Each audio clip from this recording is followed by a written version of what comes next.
500 বছরের পুরনো এক জমিদার বাড়ি।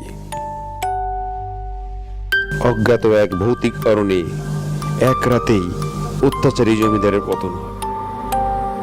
পুরো পর্ব জুড়ে আমি আছি মোহাম্মদ সাজ্জাদ ইবনে আয়মান, শোনাবো এই অত্যাচারী জমিদারের এক ভৌতিক গল্প। আমার সঙ্গেই থাকুন।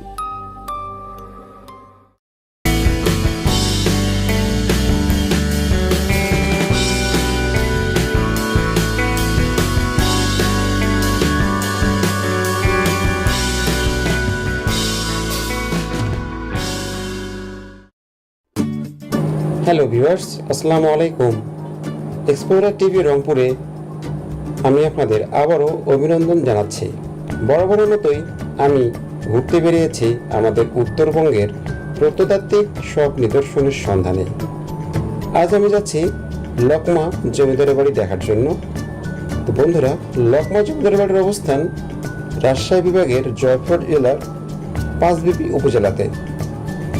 আমার দেশের বাড়ি রংপুর, তাই রংপুর হতে এই লকমা জমিদার বাড়ির দূরত্ব 91 কিলোমিটার এবং ঢাকা হতে 280 কিলোমিটার।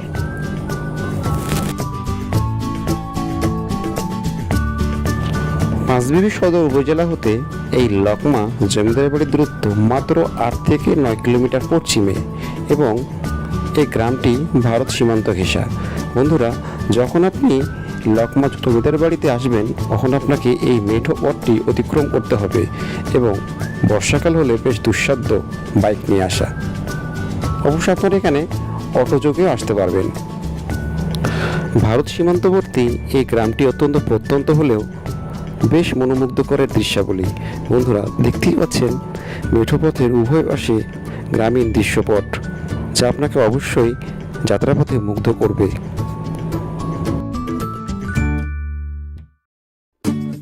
আমি এখন আছি লকমা জমিদার বাড়ির মূল যে আকর্ষণ, আমার ঠিক পেছনে একটি দ্বিতল ভবন রয়েছে, যা লকমা জমিদার বাড়ির মূল একটি আকর্ষণ, যা এখন পর্যন্ত টিকে আছে বা মানুষজন এটার উপরে এখন পর্যন্ত ওঠানামা করে। এবং আমার ঠিক পেছনে এই অংশে যে আপনারা মাটির উঁচু ঢিবিটা যে দেখতে পাচ্ছেন, এখানেও হয়তোবা রাজপ্রাসাদের কোনো অংশ বিশেষ বা কোনো ঘর মানে এখানে ছিল, এখন এগুলো পুরোটাই মাটির নিচে চাপা পড়ে গেছে।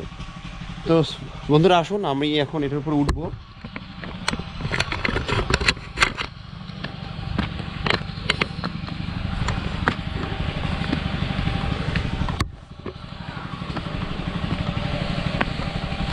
আমি এখন আসলাম লকমা জমিদার বাড়ির আরও একটি ঘরের ভিতরে।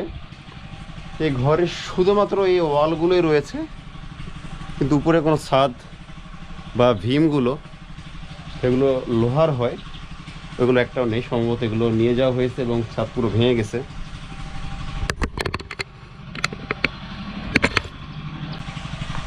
আপনারা দেখতে পাচ্ছেন বন্ধুরা, এই যে নিচের অক্ষটি মনে হয় এটি পুরোটাই মাটির নিচে দেবে গিয়েছে। ভারতের পশ্চিম দিনাজপুর ঘেঁষা এই লকমা জমিদার বাড়ির বেশিরভাগ জমিদারই এখন ভারতের অধীনে। তা বন্ধুরা, আসুন এবার ফিরে তাকানো যাক এই লকমা জমিদার বাড়ির অতীত ইতিহাসের দিকে।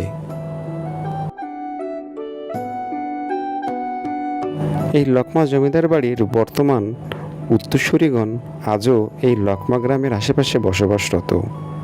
লিখিত কোনো ইতিহাস না থাকার জন্য প্রচলিত কিছু কথা এবং উত্তরসূরিদের মুখে শোনা কথার ওপর ভিত্তি করে তৈরি হয়েছে এই লকমা জমিদার বাড়ির মৌখিক ইতিহাস, যা প্রায় অনেকটা ভীতিবোধক। বন্ধুরা, দেখতে পাচ্ছেন লকমা জমিদার বাড়ির, হয়তোবা আমি ধারণা করছি যে এটি মানে সদর দরজা, কারণ এখানে দরজার ক্লামগুলো মানে কবজা লাগানোর জন্য এখানে অনেক বড় একটি গর্ত রয়েছে।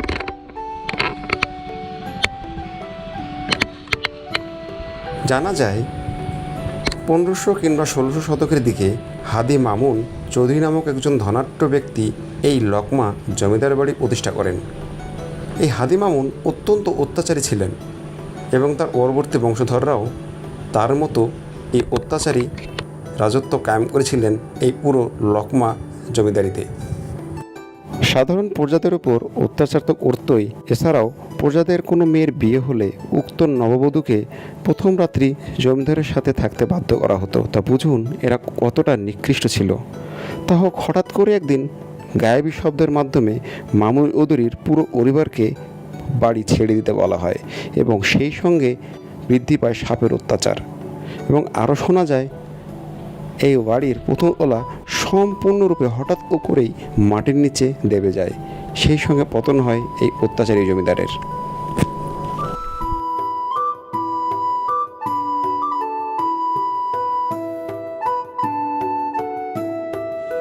বন্ধুরা, আজকে এই পর্যন্তই, দেখা হবে আবার। আসসালামু আলাইকুম।